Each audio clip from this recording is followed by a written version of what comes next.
2 weeks ago, I was involved in a horrific car accident. As I was making my way home from work, another car struck mine from the side, causing my vehicle to flip over. The impact was so severe that I was later told by paramedics that I was lucky to be alive. I sustained internal bleeding, cracked ribs, and a leg injury that required emergency surgery. I spent a week in the hospital recovering, physically and mentally drained from the experience. During my time in the hospital, I kept waiting for my parents to visit. I assumed that as soon as they heard about the accident, they would rush to my side. I wasn't expecting them to stay the entire time, but a simple visit or even a phone call would have meant the world to me.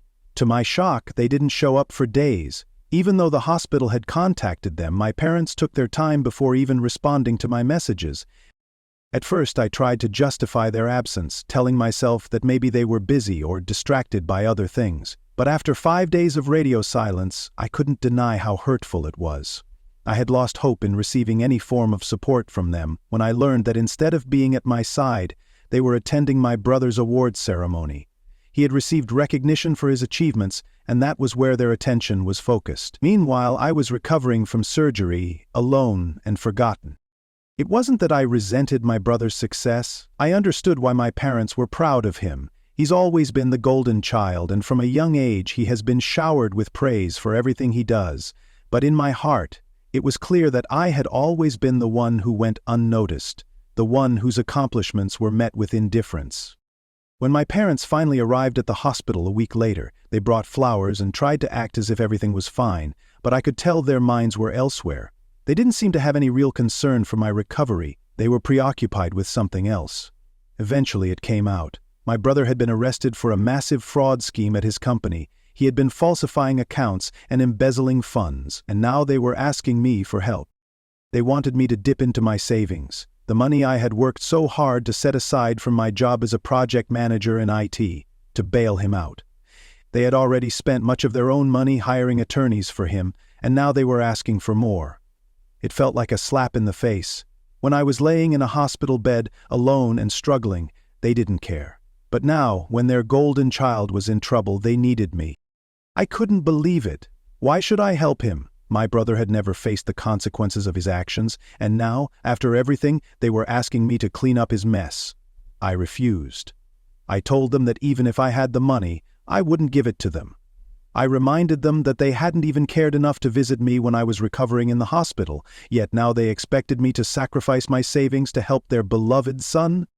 My parents weren't happy with my decision. They called me selfish and cold-hearted, accusing me of punishing them for loving my brother more. They said I was being vindictive and that family should always come first. But for the first time, I felt empowered. For years, I had been the invisible child, the one who never measured up. But now I was finally standing up for myself. I wasn't going to be anyone's fallback option. A few days after our confrontation, my parents showed up at my door again, more irate than I had ever seen them. They were angry that I refused to help my brother. They didn't care about my health or the pain I was still in. They only cared about saving face and protecting their golden child. They insisted I was making a mistake, but I stood firm. I had made my decision and I wasn't going to let their manipulation guilt me into changing it. The days that followed were filled with more tension. My parents wouldn't stop trying to contact me, even though I made it clear that I didn't want to talk. The situation reached a breaking point when my brother's case made headlines. He was charged with conspiracy, fraud, and money laundering. It turned out that his deception was much larger than anyone had imagined. The company he worked for discovered he had been falsifying financial documents and laundering money for months. The fallout was intense. My parents were frantic, their once perfect image shattered. They had spent years bragging about my brother's accomplishments, but now they had to face the consequences of his actions. His reputation was ruined, and he was facing a lengthy prison sentence. It was a harsh reality for everyone involved. My parents, in an attempt to save face, tried to push the blame onto me. They told me I was the one who was breaking the family apart. But I couldn't let them manipulate me anymore. For the first time, I felt in control of my own life. I wasn't going to let their guilt trips or emotional blackmail affect me. I knew I had made the right choice by standing up for myself.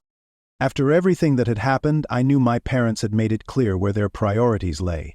They had always seen my brother as the perfect child, the one who could do no wrong. It was time for me to stop seeking their approval and start living for myself.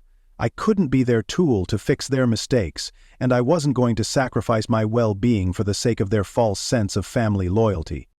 As the days passed, I found myself growing stronger. The anger that once consumed me began to fade, replaced by a sense of peace. I had done what was right for me, and I didn't need to apologize for that. I wasn't a villain for refusing to help my brother. I was simply standing up for myself, and that's something I'll never regret. Since then, I've focused on my recovery and have started rebuilding my life. It's been a journey of healing, not just physically but emotionally as well. I've learned that family isn't about blood alone. It's about respect, love, and mutual support. And for the first time in my life, I'm giving that respect and love to myself. Update 1. It's been a few days since my last post, and I'm doing much better. I'm still healing physically, but emotionally I feel empowered. My parents have been trying to contact me again, but I'm standing my ground. I'm no longer willing to sacrifice my happiness for their approval. I'm finally choosing myself, and it feels liberating. The months that have passed since my last post have been a whirlwind, but I'm finally starting to feel a sense of relief. It feels surreal to reflect on everything that's happened, yet here I am, more in control of my life than I've ever been. My parents' behavior had always been difficult for me to understand. For as long as I can remember, my brother Mark was always their golden child. Everything he did was celebrated, and I was left in the shadows. It wasn't just the attention, it was the complete lack of support I received compared to him. When I was involved in a near-fatal car crash, all I wanted was for my parents to show they cared. But instead they chose to attend Mark's award ceremony, ignoring the fact that I was recovering in the hospital. For days I waited for them to reach out, but I heard nothing. Finally, when they did respond, it wasn't with concern for my well-being, but with excuses about how they couldn't miss my brother's big moment.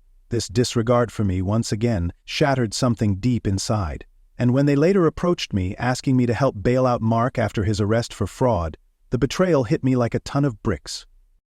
Mark had been involved in a massive financial scandal at his company, and instead of coming to me in my time of need, my parents wanted me to clean up his mess. The same brother who had always been shielded from consequences was now asking me to pay for his legal troubles. It was too much. I refused. I knew that the only reason they were so desperate for my help was because I had worked hard to establish a strong career in savings. My parents had always seen me as the reliable fallback, someone to use when things went wrong. But this time, I chose myself. I was done being the afterthought, the one who was never good enough no matter what I did. What came next was a series of attempts by my parents to manipulate me into helping Mark. They told me I was selfish and that family should come first.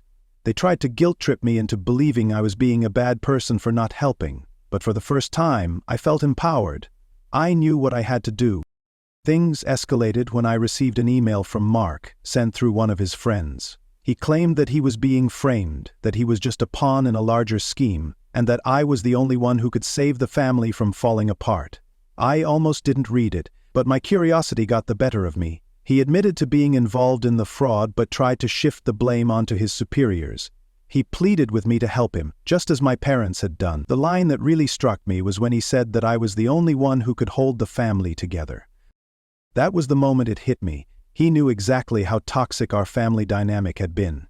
He acknowledged for the first time how much our parents had mistreated me, and used him to fuel their own egos. But I wasn't fooled. He was trying to manipulate me into fixing things, just like they always had. After doing some research and consulting with a trusted friend who is a lawyer, I learned that while Mark wasn't the mastermind of the fraud, he was still heavily involved. He wasn't an innocent bystander. He had knowingly participated in the scheme, even though he may have been used by higher-ups to cover their tracks. That didn't change the fact that he was part of it, and he needed to face the consequences. I told my parents about my findings, but they refused to acknowledge the truth. They were still stuck on the narrative that Mark was the victim, and they tried to convince me that I was the one in the wrong for not supporting him. I stood my ground, and once again I refused to help. That's when things took a more personal turn. My parents began spreading lies about me to other family members, telling them that I was being selfish and holding on to my money like a monster.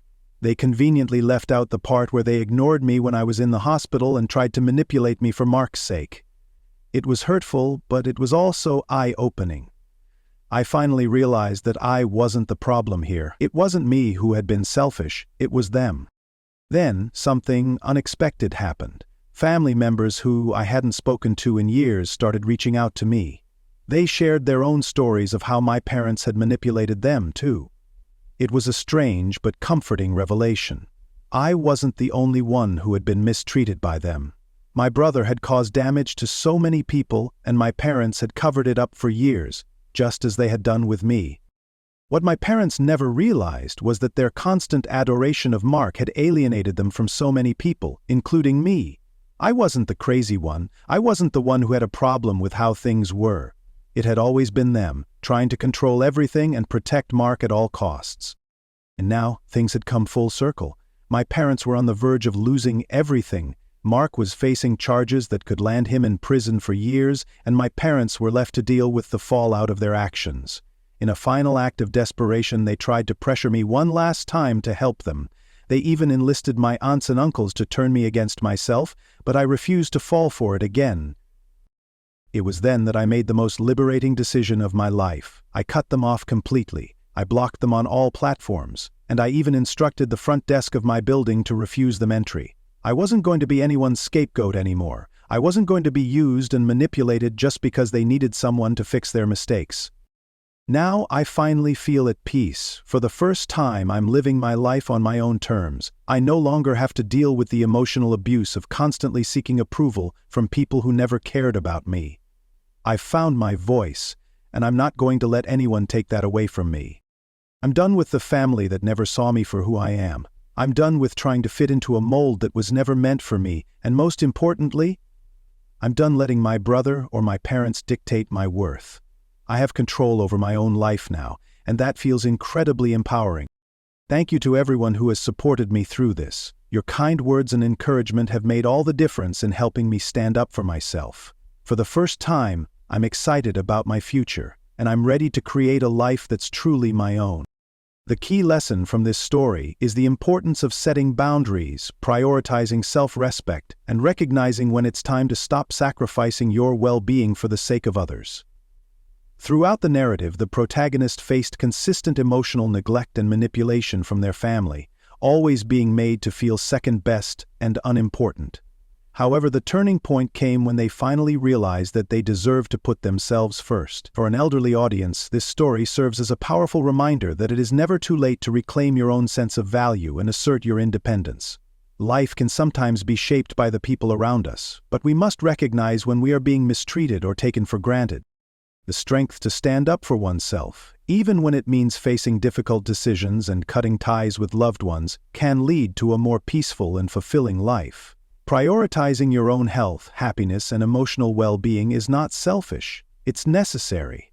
When we stop letting others define our worth and start trusting in our own judgment, we open the door to a more authentic, empowered existence. Just as the protagonist found the courage to say no, we too can create the space needed to live on our terms, free from guilt and manipulation. In the end, it's about recognizing that true happiness comes from within, and that we have the right to protect our peace and dignity at any stage of life. Thank you so much for watching. If you found value in today's video, please comment 1 below to let me know. Don't forget to hit that subscribe button, give this video a thumbs up, and share it with anyone who might benefit from the message. I'd love to hear your thoughts and feelings about the video. How did it resonate with you? Please share in the comments, and let's continue the conversation. I look forward to seeing you in the next video. Take care.